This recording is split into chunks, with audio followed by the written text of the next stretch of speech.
Welcome to this video on the empirical rule. After watching this video, you should be able to answer the following questions. What is the normal distribution? What is the empirical rule? When is it appropriate to use the empirical rule? The student will also be able to use the empirical rule to answer questions about the distribution of data. What is the normal distribution?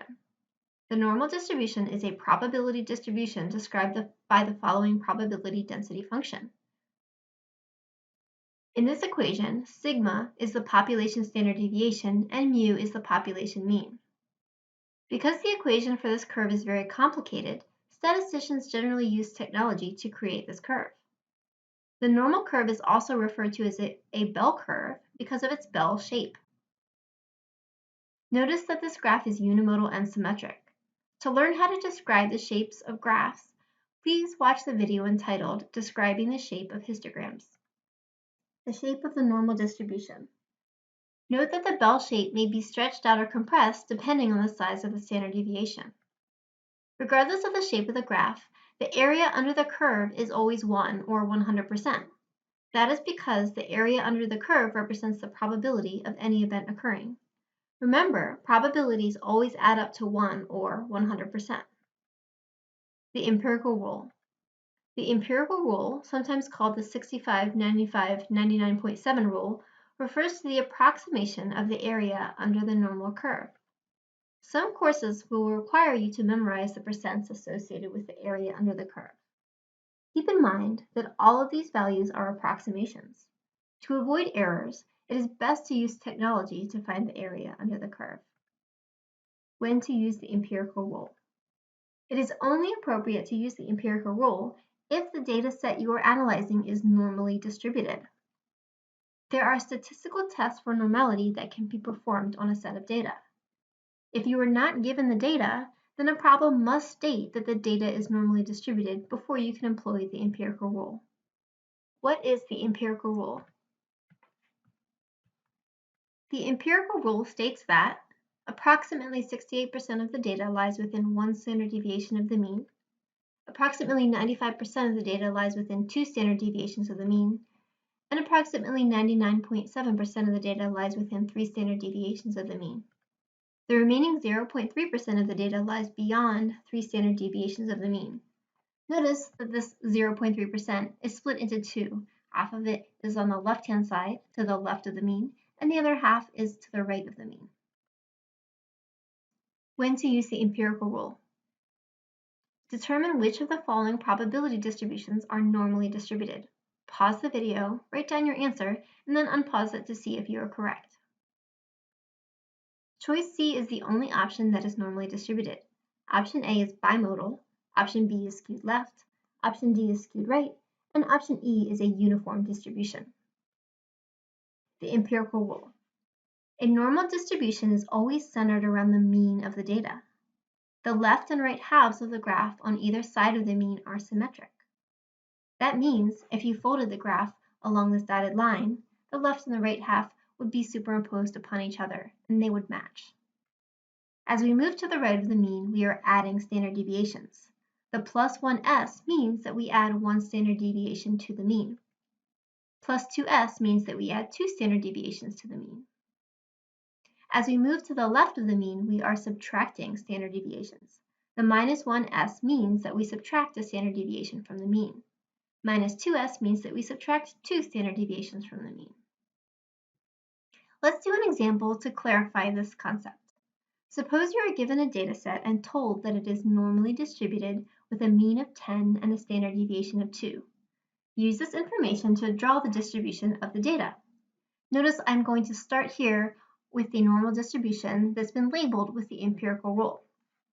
We're told that the mean is 10, so I can label the center of the data with the number 10.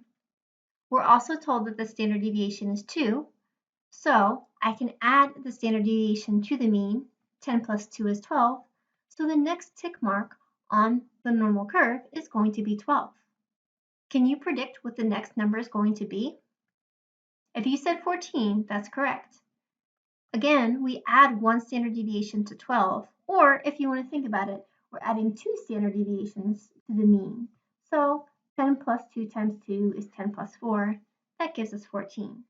We continue the pattern, and the next tick mark is 16. Now we need to go back and fill in the numbers to the left of the mean. First, we subtract one standard deviation. 10 minus 2 is 8, so the first tick mark is 8. Pause the video and see if you can continue the pattern. If you said 6 and then 4, you are correct. Now that we've labeled this normal curve, we can use it to answer some questions about the distribution of our data. Question 1. What percent of the data lies between 8 and 12 units? Here's 8 units, here's 12 units. What percent of the data is in between those two values? Based on the empirical rule, we can see that 68% of the data is between these two values. Question 2. 95% of the data lies between what two values? Well, here's 95% of the data. On the left, that is bounded by the value 6, and on the right, it's bounded by the value of 14. Therefore, 95% of the data lies between 6 and 14 units. Question 3. What percent of the data is larger than 14 units? Here's 14 units. What percent lies to the right? In order to answer this question, we have to add the shaded percents. Doing that, we find that 2.5% of the data is larger than 14 units. Question 4. What percent of the data lies between 6 and 12 units? Here's 6 units. Here's 12 units. How can we find the area under the curve that's in between these two values? Once again, we have to add the percents. When we do that, we find that about 81.5% of the data lies between 6 and 12 units. Question 5. The bottom 2.5% of the data is below how many units? To find this answer, we first have to add some percents. When we do that, we can find that the bottom 2.5% is to the left of this red line here. Therefore, the bottom 2.5% of the data is less than 6 units. Let's try another example. Suppose that the distribution of monthly earnings for all people who possess a bachelor's degree is known to be normally distributed with a mean of $2,725 and a standard deviation of $425. The mean is $2,725, so we place that at the center of the normal distribution. Then we use the standard deviation to fill in the other tick marks. We start by adding it to the mean to fill in values to the right of the mean. Pause the video and see if you can complete the tick marks on the rest of the normal curve. Then unpause the video to see if you were correct.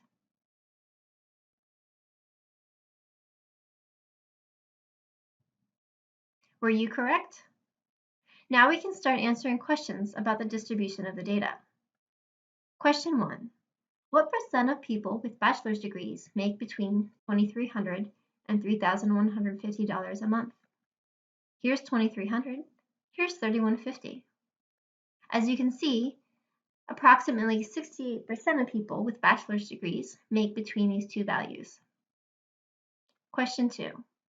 95% of those with bachelor's degrees make between what two values? Here's 95%.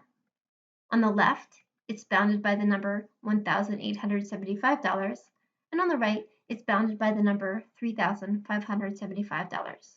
Therefore, we can state that approximately 95% of those with bachelor's degrees make between $1,875 and $3,575 a month. Question 3. What percent of people with bachelor's degrees make between $2,300 and $3,575 a month? Here's $2,300. Here's $3,575. In order to answer this question, we have to add the percents that are in between these two values. Doing so, we find that approximately 81.5% of people with bachelor's degrees earn between $2,300 and $3,575 a month. Question 4. What percent of people with bachelor's degrees make more than $3,150 a month? Here's 3,150 on the graph. What is the area under the curve to the right of this line? To answer this question, we once again have to add the percents. Doing this, we find that approximately 16% of people with bachelor's degrees earn more than $3,150 a month. Question 5. The bottom 2.5% of people with bachelor's degrees earn less than what amount? Again, we have to add these 2% to find 2.5.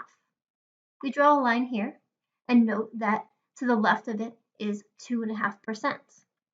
This value is 1,875, so we can say that the bottom 2.5% of people with bachelor's degrees earn less than $1,875 a month.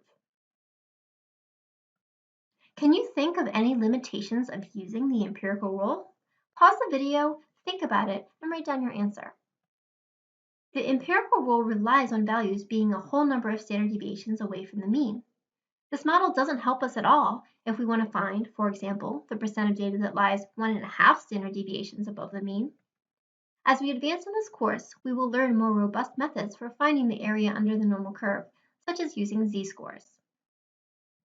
You should now be able to answer the following questions. What is the normal distribution?